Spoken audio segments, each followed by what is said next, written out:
Olá, sejam muito bem-vindos a mais um episódio do Marquefimcast, o podcast do Grupo Marquefim, que tem o BPO Financeiro, Marketing Digital e a MF Fomento como empresas, né, encabeçando esse grupo. Esse podcast é feito para empresários como você que está aí nos assistindo, que ainda tem dúvidas de como atuar, do que fazer e traz todo novo episódio um insight valioso para o teu negócio, que eu tenho certeza que vai agregar muito para você e para a tua empresa também. Aqui ao meu lado está o meu sócio e esposo de vida, Getúlio. Seja bem-vindo, Getúlio. Obrigado, Flávia. Parabéns pela abertura, belíssima abertura.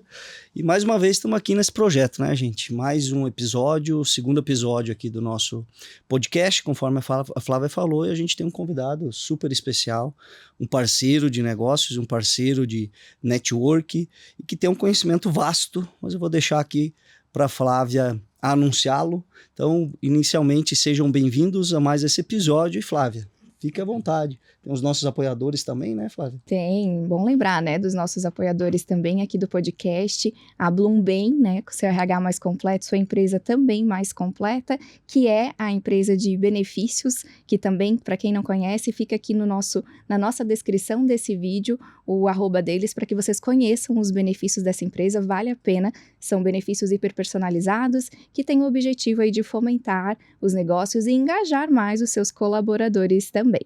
Além da MF Fomento também, que está dentro do nosso grupo, do Grupo Marquefim, empresa simples de crédito, também para fomentar o seu negócio. Então, se você precisa de um giro rápido, fala com a gente também. Está aqui na descrição desse vídeo o @ e as informações para você entrar em contato.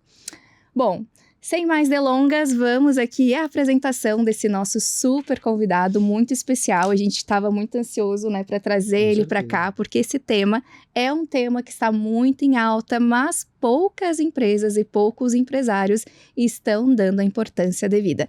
Reforma tributária. Hoje você vai entender tudo o que você precisa saber, de fato, do que já está em andamento, do que já está acontecendo e os impactos disso no seu negócio a partir de agora. E para falar sobre isso, nada melhor que um especialista no assunto, né? Aqui ao nosso lado, então, está o Marcos Souza, que é contador, né, Marcos? Eu vou até pegar aqui o meu celular para eu ler o seu currículo, porque ele é bastante extenso, né? O Souza, que atua na área de contábil, fiscal e tributária, tem expertise em contabilidade internacional e gestão de finanças, é bacharel e também tem pós-graduação pela FAI, contador, auditor, palestrante, instrutor de cursos e perito judicial. Também é diretor da Controladoria da Associação Nacional de Executivos, Finanças, Administração e Contabilidade do Brasil, a ANEFAC, e também é professor, consultor tributário, contábil e de gestão empresarial, e também é dono proprietário da Zoing Contabilidade, que está aqui com a gente também hoje. Souza, seja muito bem-vindo. É uma honra ter você aqui com a gente hoje para falar desse tema tão importante. Obrigado, Flávia, né, e Getúlio, pelo convite. Para mim é uma honra, né, estar participando do podcast com vocês. Getúlio, a gente tem uma afinidade muito grande de negócios, de, enfim, entendimento. E estou aí à disposição para a gente, naturalmente, aí, compartilhar um pouco de conhecimento com a nossa audiência também, tirar dúvidas, enfim, desse tema tão complexo, né, como você bem disse, que está sendo pouco tratado, né? Então, acho que isso é bem importante aí esclarecer e, claro, poder contribuir um pouquinho aí com a nossa audiência também. Bacana, Souza, muito obrigada pela tua presença. E a gente já começa, Souza, indo direto no assunto, né? O que já está em vigor, o que já está valendo a partir de agora e o que os empresários precisam ficar atentos, né? O que vem aí com essa reforma tributária, o que esperar dessa reforma tributária? Já está valendo, não está valendo? Como é que está esse negócio? Reforma tributária, sim, o Brasil a gente precisa desmistificar algumas coisas, porque o Brasil tem aquela cultura de que a lei que não pega, a regra que, não vai passar, não precisa fazer e tal. E eu vejo que com o assunto da reforma tributária está acontecendo a mesma coisa, né? Assim, tenho rodado, enfim, falado com muitos empresários e eles não estão assim entendendo o que realmente está acontecendo e a transformação que está acontecendo. Primeiro ponto que é importante esclarecer, a reforma ela não é uma reforma de governo. Não foi feita por esse governo, nem pelo anterior, nem pelo próximo. Foi feita dentro da FGV durante um trabalho de quase 10 anos, onde se estudou modelos tributários internacionais, quais são os modelos mais modernos e qual que seria, claro, com as particularidades do Brasil, o modelo mais adequado para nós, né? E esse modelo foi desenvolvido e foi aprovado no Congresso em janeiro do ano passado, né? Uma lei complementar de janeiro de 2025, ou seja, já publicada, já oficial. É uma lei complementar, é um peso, assim, né, dentro da escala legislativa, e ela está abaixo apenas da Constituição, então, assim, tem muito peso. E já está, obviamente, aí em vigência. Ela tem um cronograma, né, então não é uma mudança que vai acontecer de um dia para a noite, porque é uma transformação. E eu tenho chamado essa reforma não só de reforma tributária, mas de reforma econômica. Econômica e tributária. Porque você não transforma, não é só uma simples troca, esse é um outro equívoco, né? Eu vou trocar 4 tributos por 2 e vai mudar a alíquota e é isso. Não, ele transforma completamente a forma de fazer negócio, né? O jogo muda, né, Sousa? O jogo muda, exatamente. E muda para praticamente todo mundo, né? De uma maneira ou de outra, direta ou indiretamente. Vai transformar, né, as nossas vidas. Então, o que eu tenho visto, né, Flávio, justamente é isso, assim, é uma desinformação e um desinteresse pela informação, né? E aí o meu trabalho tem sido, né, como contador, tem sido de educar também nossa audiência, nossos clientes, enfim, as empresários com quem a gente conversa, em relação à verdadeira importância e por que ela vai transformar, né, os negócios. Então, assim, ela cria um novo modelo. A gente tem um modelo no Brasil hoje que é um modelo bem arcaico, em que o tributo está dentro do preço. Tudo aquilo que a gente contrata, serviço que a gente presta, Getúlio vai fazer os orçamentos dele, eu vou fazer os meus, o tributo está dentro do preço do nosso serviço. Porque esse é o conceito, é o modelo tributário existente no Brasil hoje. Eu passo o preço para o cliente, é preço com imposto embutido. E com a reforma isso muda. É preço e tributo, né? O conceito do valor agregado. Quem já foi para os Estados Unidos, enfim, já deve ter vivenciado isso, preço do produto mais o imposto, mais tax. E aqui no Brasil vai funcionar da mesma forma. E aí muda um mindset também, nossa formação de preços, enfim. Então, eu acho que essa é a grande mudança, é a mudança de modelo mental, assim, como é que a gente enxerga essa transformação e como que eu posso implementar essa mudança dentro do nosso negócio, né? E aí com a particularidade de cada um. E aproveitar, né, também, né, Sousa? Porque assim como tá todo mundo com medo, né? Principalmente o público, o nosso público aqui, Sousa, é o pequeno, médio empresário que tá lá sozinho, tocando o seu negócio. E ele tá, que nem você falou, às vezes ele até demonstra um certo desinteresse de se aprofundar um pouquinho mais. Conta um pouquinho, Sousa, porque eu tenho entendimento que o ano 2026 agora é um ano estratégico. Então, a reforma tributária entrou em vigor, conforme você muito bem colocou, 2026, janeiro de 2026, e vai até 2033. Me corrija se eu estiver errado. Sim. Vai até 2033 o cronograma de implantação de forma completa. Esse ano, 2026, me corrija, Sousa, é um ano de você estruturar e talvez sair na frente da concorrência, inclusive. É um ano chave. Assim, tem várias transformações acontecendo, né? Primeiro, assim, a gente vai olhar, exemplo, emissão de nota fiscal eletrônica de serviço. Mudou a vida de todo mundo, né? Quem emite nota aí já sabe disso. É um portal federal. Por quê? Por que se centralizou? Porque a tributação será centralizada, né? O modelo do IVA, que é dividido em IBS e CBS, são 2 tributos, né? Criados na reforma, ele será central, modelo de apuração central. Então, a emissão de notas será central, a emissão de documentos será central. Então, as mudanças já estão acontecendo, na realidade. E aí, uma das discussões que se tinha antes da aprovação da reforma era em relação a quem é optante do Simples, os pequenos empresários. E o Simples permaneceu, né, assim, sem mudanças. Porém, o que talvez esses empresários não estão enxergando é que não mudou nada na minha vida, talvez por isso não preciso me atentar, não preciso olhar para isso. Só tive que botar uma siglazinha a mais lá na nota, isso, né? Exatamente. Então, e tá tudo certo, consigo recolhendo DAS mensalmente e tal, não mudou nada na minha vida, perfeito. Porém, quem negocia, quem vende para empresas ou presta serviço para empresas, terá a sua vida transformada pela reforma. A reforma ela criou um conceito que ela é eu chamaria assim um conceito de autorregulação.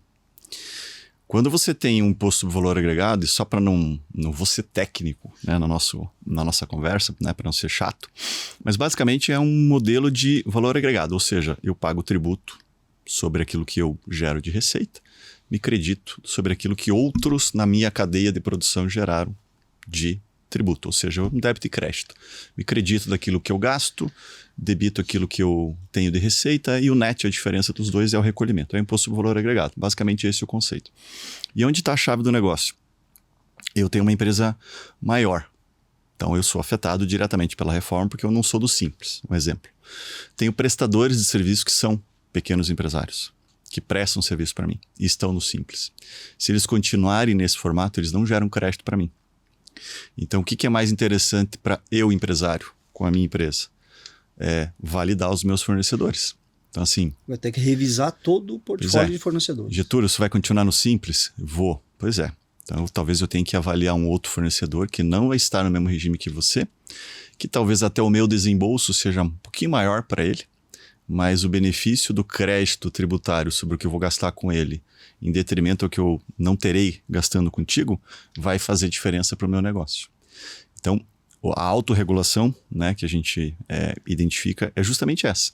Eu não preciso forçar o Getúlio a sair do Simples. Os clientes do Getúlio vão fazer essa transformação por ele. E é assim com todos. Então, quando a gente fala dos pequenos prestadores de serviços, pequenos empresários, assim, essa é a maior transformação. E ela se dará da pior maneira. Porque quando você tem prazo determinado, começa em vigor em 1º de janeiro e tal, você tem que mudar até lá e tal. Essa vai ser uma mudança silenciosa, porque você vai ser pressionado pelos seus clientes. E aí você vai ficar naquela, puxa, mas será que eu mudo? Será que eu saio? Será que eu não saio? Daqui a pouco você perde um cliente para um concorrente seu que mudou o modelo tributário, foi mais ágil, validou, fez o serviço de casa. Então, é isso. E isso acontece agora, 2026, porque a vigência da primeira etapa formal da reforma, o CBS, entra em vigor em janeiro de 27, e eu já tenho que estar com a transformação. A estruturação toda pronta. Exatamente. E por isso que eu falo, tem que olhar como uma oportunidade. Sim. De justamente sair na frente. Porque imagina você, Flávio, a gente lá está lá, nós estamos também nesse contexto. Né? O nosso cliente lá muda o cenário e nós temos que mudar o cenário. Então a gente tem que antecipar esse processo. E na prática, Sousa, a Zoing, como que a Zoing pode nos ajudar nesse sentido, né? Vamos lá, vocês fazem algum tipo de análise do portfólio, da carteira de clientes, do cliente de vocês, por exemplo, para ver qual a melhor estratégia? Conta um pouquinho mais dessa, como vocês estão atuando. Eu sei que a Zoing atua com público, clientes, né, empresas maiores, grandes, mas o pequeno e o médio aqui está angustiado com isso, né, Sousa? Então, acho que qual é a estratégia? Tá lá o pequeno, o nosso pequeno e o médio empresário, tá lá olhando, analisando, o que ele tem que chegar lá para o contador dele e pedir na prática, sabe? Porque é isso que a gente quer trazer aqui, que você te trazendo aqui no podcast. O que a gente tem feito, assim, com os nossos clientes, assim, como a gente percebeu, primeiro, redes sociais espalhando uma série de informações, algumas desinformações, algumas verdadeiras, a maioria nem tanto, que vai ficar mais caro, que vai ficar mais barato, porque vai ser o maior IVA do mundo e tal, não sei o que. Assim, eu não vou entrar nesse mérito do que é maior. O que eu sempre falo para os clientes, assim, vai ficar mais caro para alguém, vai ficar mais barato para alguém. Na média, o único que não vai perder é quem arrecada. Inclusive a alíquota, ela não a alíquota ela não é definida, ela existe um teto, previamente estabelecido, mas a alíquota será anualmente divulgada. Por que ela será anualmente divulgada? A alíquota do IVA, desse novo tributo, né? Desses dois tributos, né? IBS e CBS. Porque anualmente o governo fará a análise da arrecadação do ano anterior, né? Arrecadação versus PIB. Houve uma queda da arrecadação? Ajusta a alíquota para cima. Deixou margem para o nosso maior sócio. Né? Houve um aumento da arrecadação, fica como está. Não vai ter redução também, né? Não imagino. Mas enfim, então assim, a transformação é nossa. O mercado vai ter que se transformar. O nosso sócio majoritário vai receber o dele e está tudo certo. Então o que a gente entendeu? Assim, a gente precisa primeiro tirar as informações falsas da frente. Então, se aproximar do cliente foi uma primeira estratégia. Eu tenho já né, como rotina nossa de ter reuniões recorrentes com os nossos clientes. Então, assim, a gente está muito próximo, a gente tem um estilo de trabalho muito próximo do cliente. Então, isso é essencial nesse momento, proximidade para tirar a desinformação e tirar o medo, né? E o segundo ponto é do ponto de vista prático. Aí o que a gente procurou fazer? Criamos dentro dos nossos clientes um mini comitê da reforma. O que é o comitê? É um comitê formado por nós e pessoas de dentro de cada empresa, no sentido de traduzir a reforma, assim, como é que ela vai afetar a tua empresa. Como é que ela vai afetar... Especificamente, como é que ela vai afetar cliente. a marca fim? A reforma é essa, os conceitos são esses, ok, mas ela muda o que exatamente na minha vida? E aí a gente estabelece um comitê com tarefas específicas para aquele público. Então a gente começa pelo diagnóstico primeiro, dizer, olha, se começasse hoje a reforma, se não fizesse nada, o que aconteceria com o teu negócio? Ficaria mais caro ou mais barato? É uma primeira análise que a gente procura fazer. Legal, temos um primeiro diagnóstico. Aí tira aquela primeira ansiedade da frente, né? Se vai ficar mais barato ou mais caro, legal. E aí entra as tarefas de casa. Bom, ela ainda não começou, a gente tem trabalho para fazer. Aí entra isso que você mencionou. Vou analisar minha rede de fornecedores, vou analisar quem são os meus clientes. Talvez eu tenha que dividir o meu negócio, né? Se eu lido com empresas e lido com um consumidor final, pessoa física, por exemplo, tem negócios que têm essa dualidade de clientes, né? Talvez faça sentido dividir, porque eu terei um critério tributário para um, talvez um critério tributário para outro. E essa divisão, como ficaria, Sousa? Essa divisão depende e é muito específica, né? Você pode ter 2 negócios específicos, aí tem que analisar, obviamente, substância econômica. Ou seja, 2 enfim. CNPJs distintos. É possível, desde que tenha caráter negocial, que nós chamamos, substância econômica, ou seja, faz sentido. Eu não criei somente para economizar, não. Eu criei porque eu tenho um público, pessoa física, que compra de uma maneira, compra de mim via e-commerce, eu tenho um relacionamento diferente. E eu tenho empresas que aí compram de uma outra maneira, é uma outra negociação, é um outro mercado. Então eu posso ter 2 negócios distintos, né? E essa pode ser uma estratégia. É uma estratégia. Uma delas. Uma delas, tá? Inclusive quem dos pequenos, né? Para não apavorá-los assim, que estão no Simples, não necessariamente eles precisam sair do Simples. A reforma permite, criou o que se chama de regime híbrido, ou seja, o pequeno empresário pode permanecer no regime do Simples, porém, para aqueles tributos que foram substituídos na reforma, ele apura pelo regime normal. Ou seja, a reforma ela substituiu 4 tributos basicamente e extinguiu 1/5. Então ela substitui PIS e COFINS, agora em janeiro de 27, pelo CBS, e depois em 29 ela substitui o ICMS e o ISS pelo IBS. A partir de 29, uma transição que vai até 2032 e gira 2033 100%. Então, esses 2 modelos de tributos é que esses tributos eles podem ficar fora do Simples. Então é uma conta a se fazer. O empresário vai dizer, puxa, mas eu não tenho crédito de nada hoje. Eu sou um pequeno prestador de serviço. Eu sou um médico. Eu tenho uma pequena agência de marketing, por exemplo. Eu não tenho muitos prestadores. Será? A reforma, ela tem, do ponto de vista de crédito, ela amplifica. Então, assim, em tese, todo o gasto que você tiver que tem a relação com o teu negócio é passível de você se aproveitar. Então, aí é uma outra análise que você vai fazer. Qualidade dos gastos, porque hoje você está organizado de uma maneira assim, os meus gastos muitas vezes tem coisas que estão na pessoa física, passa no meu cartão lá, porque é mais fácil, porque pontua e etc e tal. Mas será que é a maneira correta? Será que não vale a pena? Bom, se esse gasto tem a ver com a tua atividade, com o teu negócio, não vale a pena você trazer para a tua empresa? Tem que fazer essa conta matemática. Esse é o desafio desse ano. Do contador junto com o empresário. Exatamente. E aí entra um pouquinho, pegar um gancho aqui, né? O BPO nesse sentido é importantíssimo. Sim. Né? A gestão financeira, ou seja, o gerencial vai contribuir muito com essa tomada de decisão. Inclusive, os nossos negócios têm muita afinidade nesse sentido, né, Sousa? Sim. De organizar e entregar pronto para a contabilidade lá, nesse novo cenário, nesse novo, digamos assim, estratégia para o pequeno e para o médio empresário, né? O maior desafio na tomada de decisão, Getúlio, é a segurança da decisão. E a segurança ela se baseia nos dados seguros, né? Os dados da realidade serem seguros, né? Então, assim, uma boa organização financeira, um bom BPO financeiro, como é o BPO da Markfin, ele permite nos dar segurança para tomar decisões baseadas naqueles números, fazer análise baseada naqueles números, naqueles dados. Como a gente começa a analisar dados bem específicos, né, como a gente falou aqui, quem é o seu fornecedor, quem é o seu cliente, o que é esse gasto aqui exatamente, até para eu qualificar. Qualificar o que é despesa, o que é custo de fato. Exato. E aí, por isso que eu falo, aí entra completamente a afinidade da contabilidade junto com o PPO, né? Sem dúvida. E assim, parte da reforma foi feita na questão de lucros e dividendos. Final do ano passado, para janeiro desse ano, já houve uma mudança, uma tributação acima de um determinado valor, R$50 mil por mês, enfim, tem toda uma regrinha para isso. Mas o que ela modifica? Nós tínhamos um cenário, a gente viveu assim até 94, nossa época, né, Getúlio, não da Flávia. A Flávia é mais nova que nós. 94, até 94, lucros e dividendos eram tributados no Brasil. Então, você vai pegar empresas antigas, você vai olhar no patrimônio da empresa, tá lá o barracão, o terreno, a casa do dono e tal, tá tudo dentro do patrimônio da empresa. Por quê? Porque lucro e dividendo era tributado, então o investimento era feito dentro da companhia. Depois de 94, o lucro e dividendo passou a ser isento. O que aconteceu?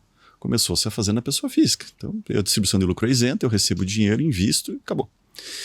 Agora, vai haver um movimento contrário de novo. Como há uma tributação de lucros e dividendos novamente a partir desse ano, aquilo que fizer sentido, obviamente, para o negócio, vai passar a fazer parte do negócio de novo. Então, quando a gente fala em organização financeira, acaba entrando esse combo, né? Porque o que anteriormente talvez era meu gasto pessoal, meu investimento pessoal, talvez faça sentido eu fazer dentro da empresa. Seja pelo aspecto da reforma que eu mencionei antes, seja pela até tributação de lucros e dividendos. Então, é uma engenharia que tem que ser feita. E, de novo, de maneira muito, muito específica, muito personalizada. Não tem solução de mercado para todo mundo, né? Assim, é isso aqui, pode fazer. Não tem receita de bolo. Não tem receita de replicação para todo mundo. Não tem, é caso a caso. É caso a caso. Eu tenho uma dúvida, Sousa. Você comentou que a tributação ela vai ser calculada ano a ano, né? Isso, sim, né? Mas da forma que está hoje, que a gente tem vários ali tributos que são pagos, né? E a forma agora simplificada em 2. Pro empresário, vai significar economia ou custo mais alto? Como que fica essa questão? Tem que se analisar caso a caso. Depende.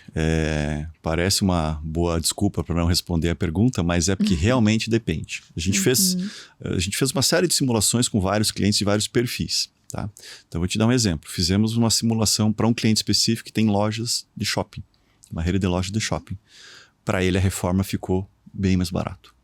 O custo tributário dele com a reforma implantada é muito menor do que ele tem hoje. Porque tem uma particularidade do ICMS. Ele vende produto importado, né? Então, assim, vem com um crédito muito baixo e ele aqui paga 19,5%. Né? Paraná, o ICMS é o mais alto no Brasil, 19,5%. Então, há um delta de recolhimento muito alto hoje. E a simulação da reforma fez o movimento contrário, ou seja, reduziu. Outros cenários, estabilidade. Outros cenários, obviamente, ficou um pouquinho mais caro. Mas assim, como ele é um tributo por fora, quem vai pagar o teu tributo é o teu cliente. Então, o teu serviço custa R$1.000. R$1.000 mais IVA. O IVA que está se estimando em torno de 28,5%. Então, 1.285 é quanto o cliente vai desembolsar. 285 é de imposto, vai para o governo. R$1.000 vem para você. Mas o cliente não quer desembolsar 1.285. Aí é a engenharia. Porque o vizinho faz por 1.200, o outro faz por 1.150. Por que um faz por 1.200 por 1.150? Talvez que eles consigam fazer uma engenharia de créditos, o serviço de casa deles, de maneira mais produtiva do que nós. Então, assim, nós temos que fazer o nosso serviço de casa. Então, quando eu falo dos pequenos, eu falo inclusive dos MEIs. Eu ia te fazer essa pergunta do MEI. Então, já entra aí. Já vou entrar no MEI. Existem, assim, alguns tipos de MEI. Existem os MEIs os feirantes, os pequenos negócios, né, que atendem pessoas físicas, etc. Esse público não vai mudar. Não vamos apavorar essa turma porque não vai mudar. Mas o MEI, de novo, que presta serviço para a empresa, não é interessante para a empresa contratar um MEI pela reforma. Ou seja, aquele esquema de não vou contratar CLT, PJ. Eu vou pegar um PJ, que o cara é MEI, prestando serviço para o meu negócio. É o que a maioria das empresas tem feito. Eu diria assim, não vou dizer que isso é fato, mas a tendência, e eu tenho visto isso, minha leitura pessoal sobre a reforma, ela acaba incentivando mais esse movimento, que a gente chama de pejotização hoje, né? Porque o único gasto que a empresa tem que não gera crédito é o gasto com a folha de pagamento CLT. O funcionário CLT é o único gasto que a empresa tem que não vai gerar crédito. Todos os demais vão gerar. Se você paga vale transporte para o funcionário, vai gerar crédito, vale alimentação, Unimed, enfim, plano de saúde, etc. E aí entra nesse... Putz, mas então eu vou contratar uma PJ, mas eu não vou contratar um CLT, mas eu tenho crédito numa PJ, mas eu tenho risco trabalhista. É esse peso. Não estou dizendo para saírem fazendo, né?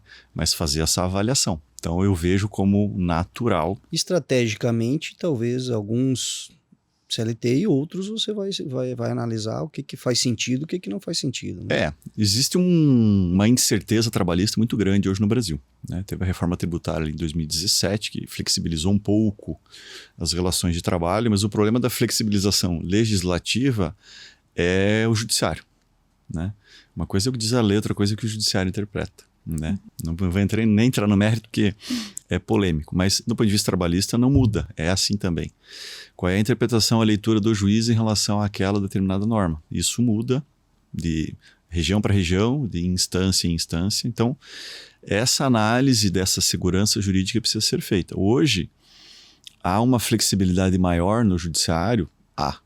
Mas há, por exemplo, uma discussão no Supremo em relação especificamente à terceirização, a se colocar talvez determinadas regras, determinadas travas, para que se não banalize, né? Para que se não se perca a essência da CLT. A CLT tem a sua razão de ser, de proteger aquele pequeno, né, colaborador, o funcionário que não tem condição, né, de sentar para negociar com o diretor da companhia. Veja, o cara é um funcionário do chão de fábrica, né? Então assim, existe uma razão de ser. Mas obviamente a gente precisa pensar assim, como é que eu remunero melhor essa pessoa, como é que eu remunero melhor o meu negócio, né? Que é o princípio aí da meritocracia e dos negócios, assim, como a gente performa melhor. Então essa discussão de qual função eu posso contratar em determinado formato, enfim, tem que se avaliar com o risco trabalhista envolvido. Essa é uma conta que tem que ser feita, é uma avaliação individual que cada empresa tem que fazer. Mas, naturalmente, ele nos leva, a reforma como está, nos leva a crer que será analisado com mais afinco a questão da pejotização. Porque daí essa questão entra também, inclusive, questão cultural, né? É diferente. Eu tenho que criar uma cultura dentro da minha empresa. Daí o assunto é outro. Mas aí a terceirização talvez não contribua do mesmo sentido. Sim. Um funcionário CLT, a gente consegue implantar uma cultura diferente da empresa. Né? Mas realmente o jogo é diferente, né, Flávio? Tem do marketing também, né, Flávio? Você queria estar o que vai impactar aí nisso, né? Tu comentou ali com relação que agora as empresas... o próprio cliente vai pagar o imposto, né? A gente já vê essa mudança na questão do tráfego, né? Onde a gente está ali já pagando, né, um imposto a mais do valor que você está colocando ali de investimento no tráfego também, né? Sim. O que muda com relação a isso também nessa questão da reforma, Sousa? Eu vi assim, a reforma acabou também servindo de desculpa para alguns movimentos feitos, né? Do ponto de vista de vamos reajustar o nosso preço por causa da reforma. A reforma nem passou a vigorar ainda do ponto de vista de recolhimento, mas o acréscimo já veio, né? Igual o nosso combustível. Né? O combustível anunciou que vai aumentar, já aumentou. O inverso talvez não acontece. Exatamente. Na mesma velocidade. Exatamente.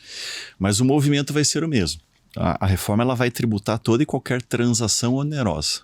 Então, tudo aquilo que envolve pagamento vai haver tributação. E o que vai acontecer, inclusive está previsto, né, na reforma, é um sistema split de pagamento, né, o split payment. Ele vai dividir o pagamento entre tributo e serviço ou produto que você adquiriu. Então vamos imaginar o tráfego pago. Né? Paguei R$2.000 de tráfego pago. Uma parte daquilo é tributo, vai direto para o cofre do governo no momento do pagamento. E o líquido vai para a empresa. Realmente vai para Exato. fazer o trabalho do tráfego. Agora, a discussão vai ser o seguinte, aí não sei qual é o modelo que as empresas que trabalham com tráfego pago vão usar, modelo comercial, porque hoje você paga, salvo engano, ali tem um custo por clique, por palavra-chave, etc e tal. Tem um custo determinado.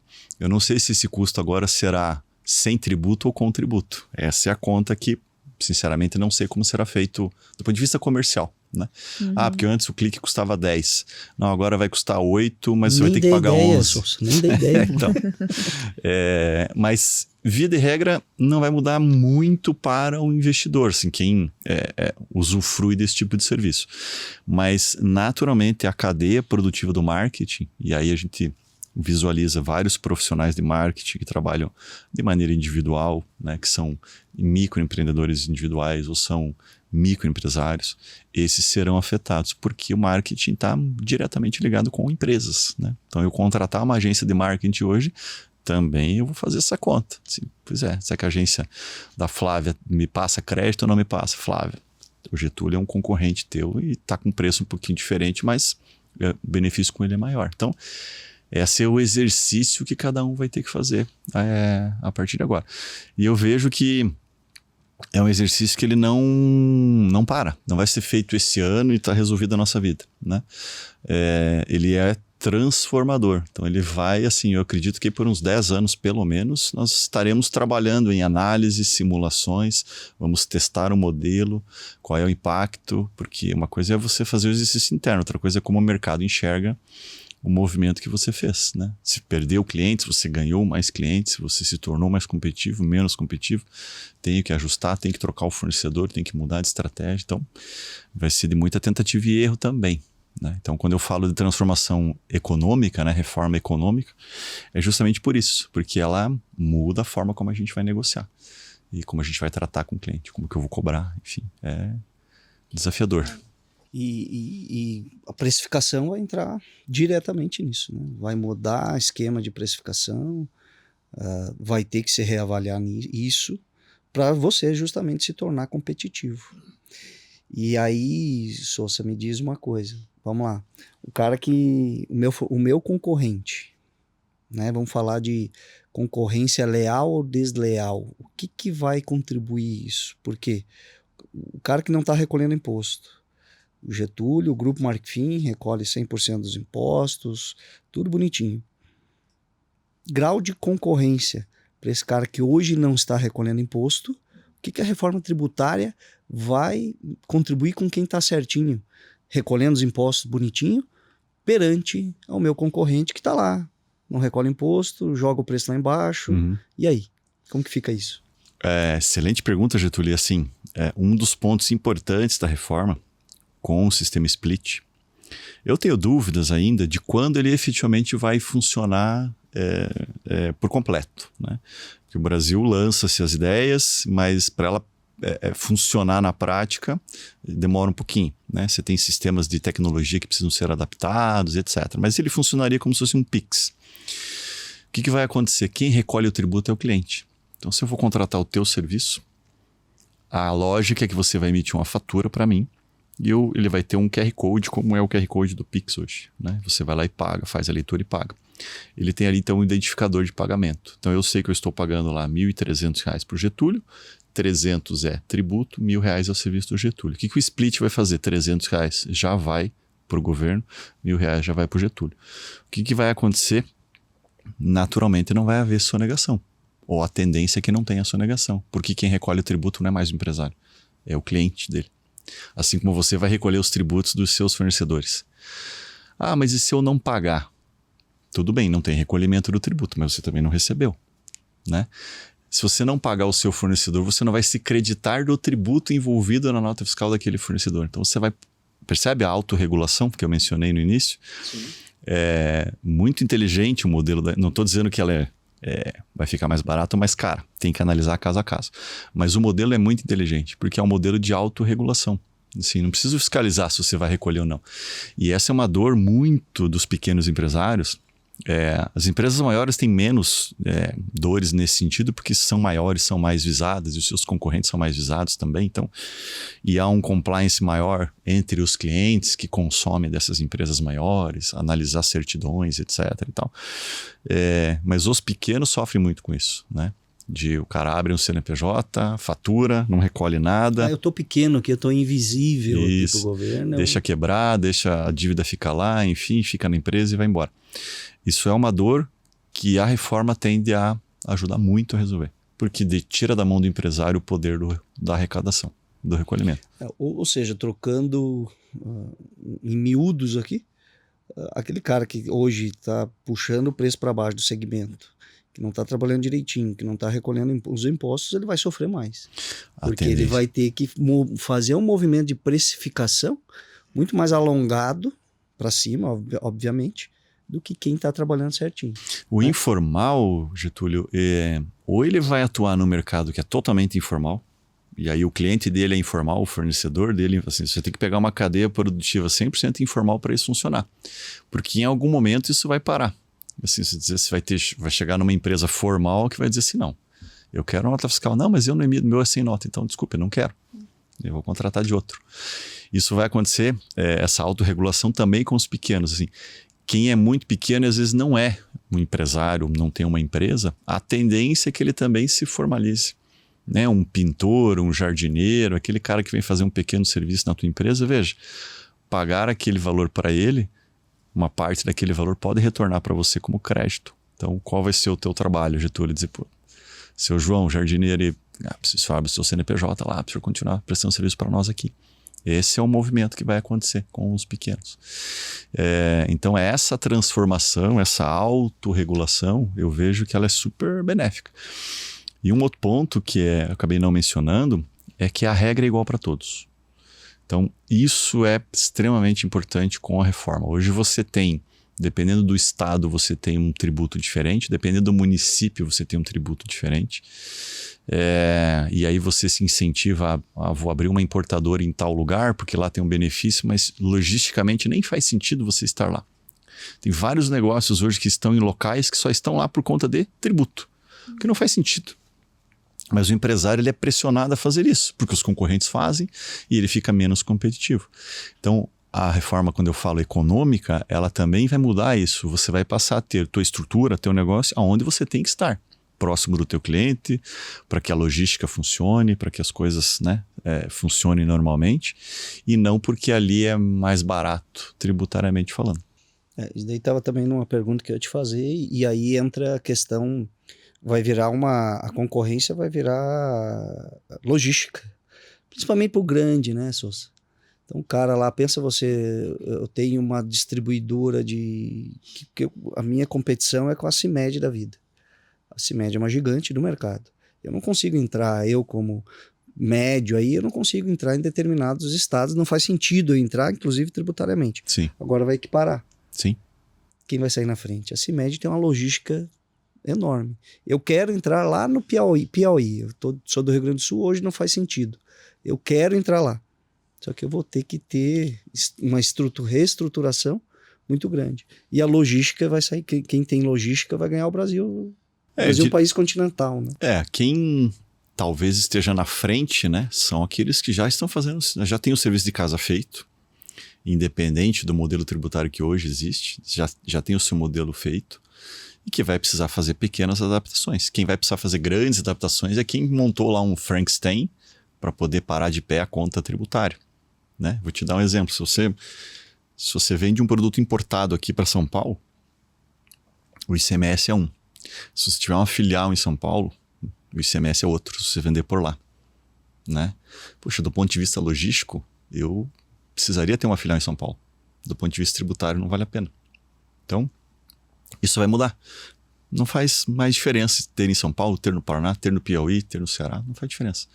Então você vai colocar onde você estiver, onde for melhor para o seu negócio, onde logisticamente for mais vantajoso para você. E aí entra uma outra questão.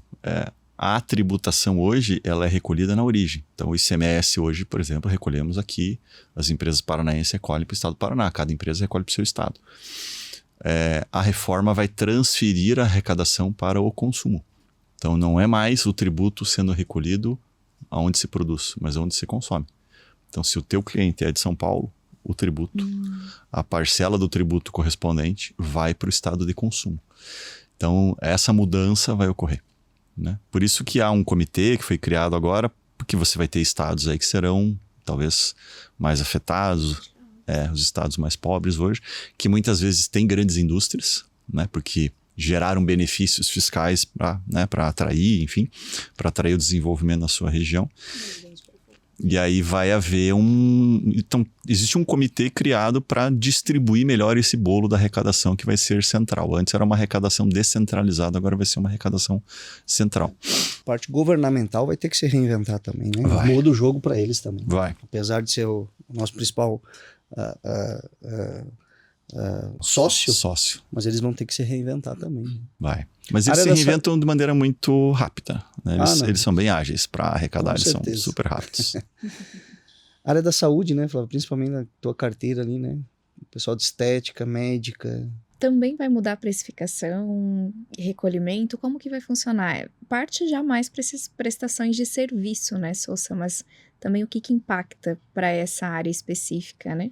Quem atende pessoa física, né, vai ser, não vou dizer que vai ser menos impactado, porque os insumos que uma esteticista, por exemplo, consome, os insumos terão influência da reforma. Se os insumos ficarão mais caros ou mais baratos, é o exercício que cada empresa vai fazer. Mas ela poderá ser afetada por esse motivo, ou seja, dela ter insumos mais caros. Quando a gente fala de autorregulação, a gente tem empresas negociando com empresas. Teoricamente, aqui vai haver uma troca de débitos e créditos, assim. A análise do mais caro ou mais barato, ela fica mais suave, né? Porque é uma troca, eu compro de você, mas eu me acredito do teu tributo e meu cliente também, tal. Na ponta é que vai acontecer a grande transformação, porque aí a esteticista, o valor do serviço dela está lá, o produto que ela consome, etc., os insumos dela. E se aquilo sofreu reajuste por impacto da reforma, o serviço dela vai ter que ser reajustado também. Então a reforma não atinge ela diretamente, talvez, porque ela vai ter uma empresa lá no Simples, um MEI, e ela atende pessoa física, ela não vai ser pressionada a mudar e está tudo certo, mas os insumos que ela utiliza, talvez. O espaço onde ela está, né? A locação do espaço onde ela está mudou, vai mudar a tributação. Então, isso pode transformar a vida desses prestadores. Na área médica, de novo, assim, eu tive um trabalho recente agora com um médico que atende plano de saúde. Tem uma empresa, né? Vai mudar a vida dele? Vai, porque ele atende empresa. O plano de saúde é uma empresa, né? Então, assim, vai transformar a vida dele, né? E o médico, ele é o profissional, assim, que a gente sente mais dificuldade em relação a estruturar um negócio, porque o médico, ele é persona, né? E ele, ao construir uma empresa, uma organização, ele precisa ter o senso de que aquilo é uma empresa, de que aquilo é uma organização, que não é ele, né? Então ele é muito personificado, né? No doutor tem a gente atende alguns já, tem muito essa característica. O nosso trabalho é muitas vezes de separar o que é o médico e o empresário na área médica, são coisas diferentes. Eu falo muito para os nossos clientes dessa área também. É difícil, né? Então, assim, esse é o desafio. Eles serão impactados com certeza, se eles atendem a fatura deles para hospitais, etc. Então, assim, vai acontecer também esse movimento com eles. Eles também terão que se reorganizar, terão que reestudar os seus negócios. Estamos fazendo um estudo recente agora para um médico de Londrina que tem uma empresa, enfim, presta serviço para hospital, para laboratório e para plano de saúde. E também para pessoa física. Então ele tem um combo de várias coisas. Esse profissional liberal, ele pode... geralmente o que eles fazem, né? Atende meio a meio, aquela coisa da nota fiscal para lá, nota fiscal para cá. Isso vai impactar diretamente, em resumo, é isso que você está falando. Sim, exatamente. E principalmente no caso dos médicos, né? Eu estendo também aos dentistas, a separação física-jurídica, ela é essencial, né? Você entender, aquele gasto, ele tem a ver com a minha atividade, tem que estar na tua empresa, porque é da tua atividade. Fala na prática, para a gente ajudar nosso público aqui. Vamos lá, um dentista. O que lista de despesas dele lá. Vamos lá, aluguel. Aluguel. Entra. Sim. Insumos. Sim. Entra. O que mais aí? Vamos pensar em despesas de uma clínica. A maquininha do cartão. Sim. A secretária. A secretária. Qual é o modelo que ele contratou a secretária? Ele contratou de uma empresa ou ele contratou pessoa física CLT? Tem mudança. Telefone. Vamos complicar mais aqui. Telefone. Isso aí. Ó. Celular do dentista. Ele usa para a atividade dele, para agendar consulta, para falar com o paciente? Muitas vezes vai estar no nome da pessoa física dele. Será que não faz sentido ser um plano empresarial? Mudar um plano empresarial. Exato. E às vezes é aqueles R$58, mas pega toda a lista, 50, começa a somar. Soma tudo. Exato. Lá na linha final. Exato. Aí você vai olhar a moça da limpeza, a moça do café. Nada disso hoje impacta na vida dele, talvez. Mas vai passar a impactar depois, se ele fizer de maneira mais organizada. Outras atividades vai envolver... Mas só um pouquinho, Sousa. Mas daí, vamos lá, para ajudar o nosso público.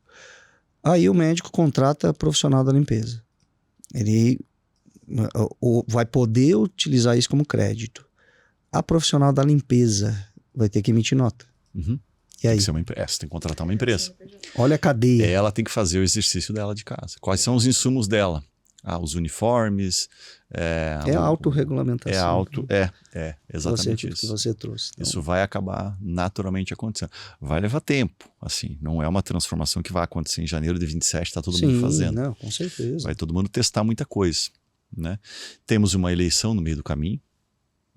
Eu espero que na essência não se mexa em relação à reforma, porque eu acho que ela, em essência, ela simplifica muito o modelo. Vamos ter um período de transição penoso, assim, até 2032 vamos sofrer bastante, mas eu acho que é uma transição necessária, um modelo tributário que o Brasil precisa. Nós temos vizinhos aqui, o Paraguai tem modelo de IVA já há muito tempo, o Uruguai tem modelo, e o Brasil não tem. E vários, eu tenho amigos, empresários que estão indo para o Paraguai. Esse é o movimento que está acontecendo agora. O Paraguai também tem outros motivos, né? O Paraguai está se desenvolvendo agora em questões do acordo de Itaipu, enfim. Então ela está tendo que desenvolver mais a sua própria economia e tal, mas está ocorrendo esse movimento. Então é uma análise que tem que fazer. Mas é essa autorregulação, né? E aí é individual. É de cada um. O cara vai entender quem é o cliente dele, quem é o fornecedor, o que ele faz, o que ele tem que fazer para poder ser mais competitivo e continuar atuando. Bacana. Mais algum ponto, Flávia? Eu acho que é isso, né, Sousa? Ou só uma dúvida também com relação ao prazo ali que você comentou, né? Você falou que já está em vigência, né? Algumas empresas já têm que começar a entender disso, a saber como se beneficiar disso também, né? Enfim, mas o prazo final, você falou também que tem uma eleição no meio aí, que pode mudar muita coisa, né? Espero que não. Mas para o empresário que está nos assistindo agora, né?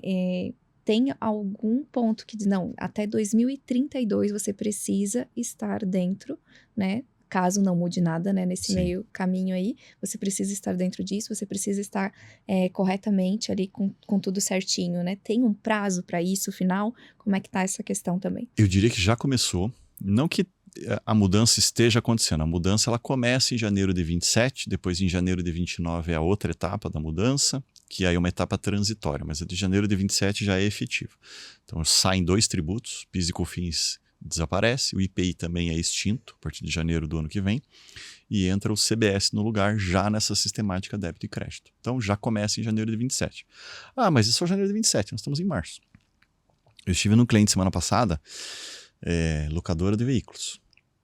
Então locadora de veículo está orçando hoje para atender o cliente a partir de junho, julho, contrato de 1 ano. O que vai acontecer? Metade do contrato já será com a reforma em vigência. Então começou agora ou começa em...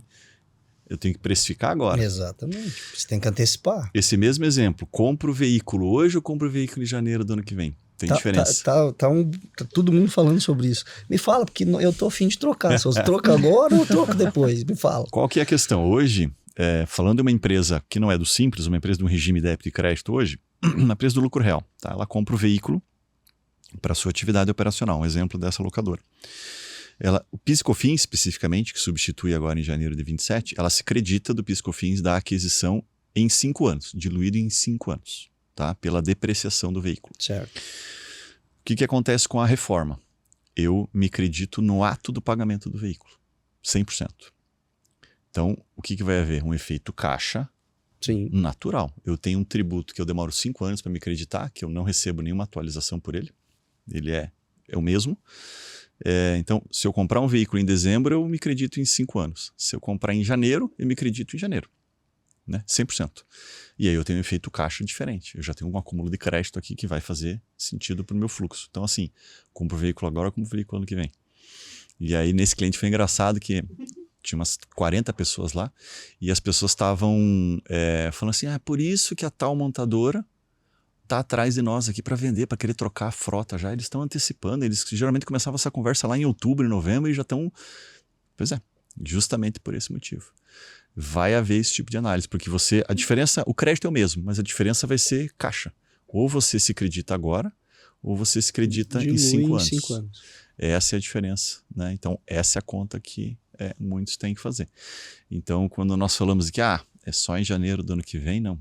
Já começou. Né? Já começou. O game já deu start. E para nós que temos contratos em vigência, serviços, né, contínuos, vai haver uma necessidade de reavaliação, revisão contratual, entender e negociar com o cliente, dizer, olha, minha carga tributária subiu por causa disso, ou diminuiu, enfim, vai haver um movimento de negociação para autorregulação, né, dessas relações aí também. Então, eu acho que já começou. Né? Exatamente. Não é o ano que vem.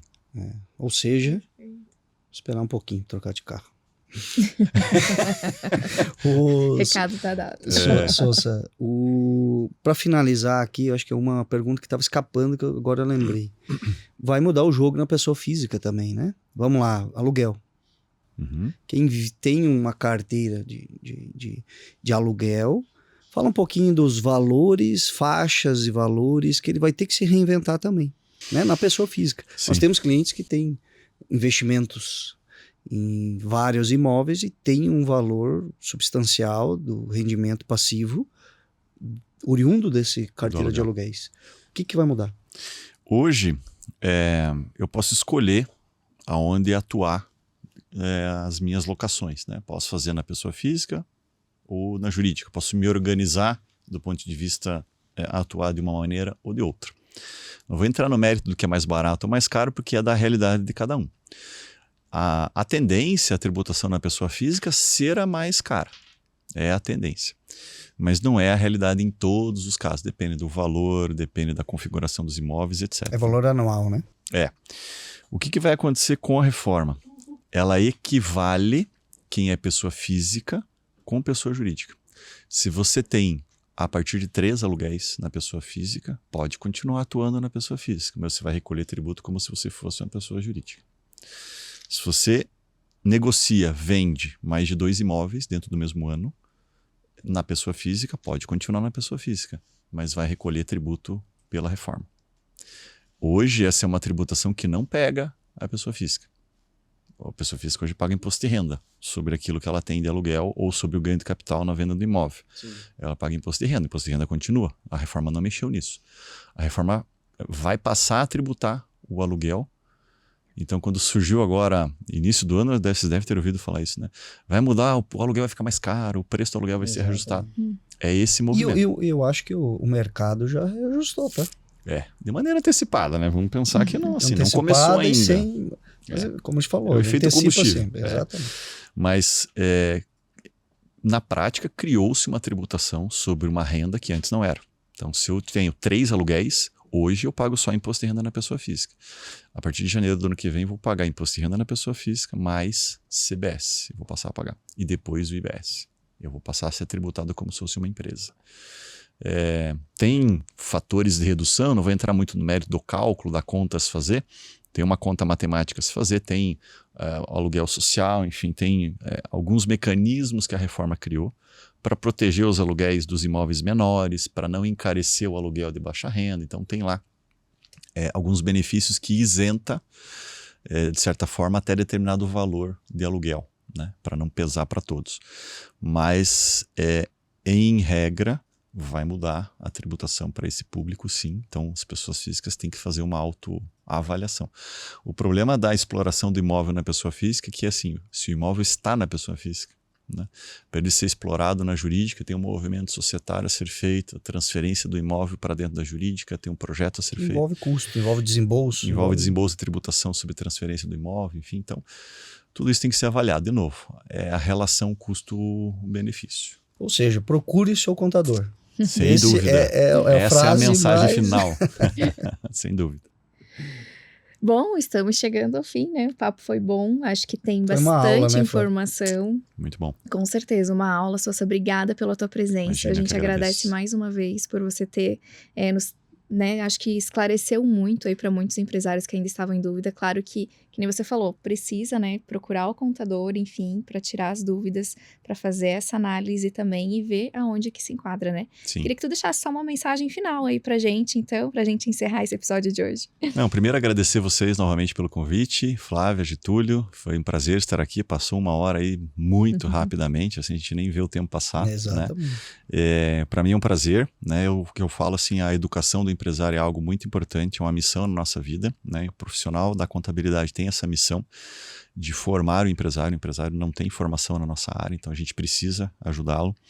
E esse acho que um espaço de poder contribuir. Quando o Getúlio me fez o convite, falou: Marcos, veja, o nosso público são empresários menores. Eu falei: não me importo. Educar esse empresário, independente do tamanho dele, não me importa se ele é um potencial cliente ou não, né? O que importa é assim, ele ficar satisfeito com a informação que a gente passou, ele ficar um pouco mais esclarecido. É o que eu sempre falo: se você não saiu com todas as respostas, né, mas você saiu com novas dúvidas, pelo menos. Né? Boa. Então, acho que isso é a nossa missão, e fica o agradecimento aí mais uma vez a vocês aí pelo convite. Muito obrigado. A gente agradece, Sousa. Acho que não tinha dúvida que quando a gente decidiu lá, estava fazendo a lista, você estava lá no topo da lista, porque justamente por isso. Foi uma aula, né? Isso que a gente nem entrou no mérito aqui, pessoal. Se Neymar vai ser convocado, não vai ser convocado para a Copa. Mais uma hora depois. Sexta-feira eu e o Sousa ficamos mais de uma hora debatendo sobre isso. Debate de alto nível, do nosso conhecimento sobre futebol, né, Sousa? Mas, mais uma vez, te agradeço pelo convite. Eu acho que de bate-pronto você já aceitou o nosso convite. E eu não tenho dúvida que o nosso público aqui saiu com a caderneta lá. Com anotações. Com várias anotações, tirou algumas dúvidas. Alguns pontos de interrogação. Surgiu, como você falou, surgiu outras. Sim. Mas aí entra muito, né, a tua área de contadores. Falar para vocês, contadores também, né, que são parceiros comerciais nossos. Mas a contabilidade também precisa se reinventar, porque vai exigir. Vai. Né? Vai. Teremos muito trabalho pelos próximos anos aí, Isso mas é bom, a nossa missão. Exatamente. Muita coisa pela frente. Obrigado mais uma vez aí pelo convite, foi um prazer.